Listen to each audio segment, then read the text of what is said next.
อะหังสุขิโตโหมิขอให้ข้าพเจ้ามีความสุข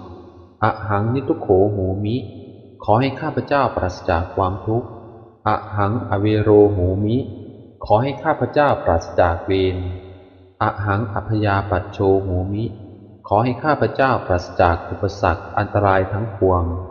อะหังอนิโคโหมิขอให้ข้าพเจ้าปราศจากความทุกข์กายทุกข์ใจสุขีอัตตานังปริหารามิ ขอให้ข้าพเจ้ามีความสุขกายสุขใจรักษาตน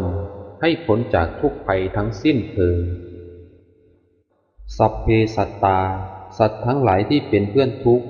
เกิดแก่เจ็บตายด้วยกันทั้งหมดทั้งสิ้นอเวราโหนตุจงเป็นสุขเป็นสุขเถิดอย่าได้มีเวรแก่กันและกันเลยอัพยาปัชชาโหนตุจงเป็นสุขเป็นสุขเถิดอย่าได้เบียดเบียนซึ่งกันและกันเลยอานีคาโหนตุจงเป็นสุขเป็นสุขเถิดอย่าได้มีความทุกข์กายทุกข์ใจเลยสุขีอัตตานังปริหารันตุจงมีความสุขกายสุขใจรักษาตนให้พ้นจากทุกภัยทั้งสิ้นเถิด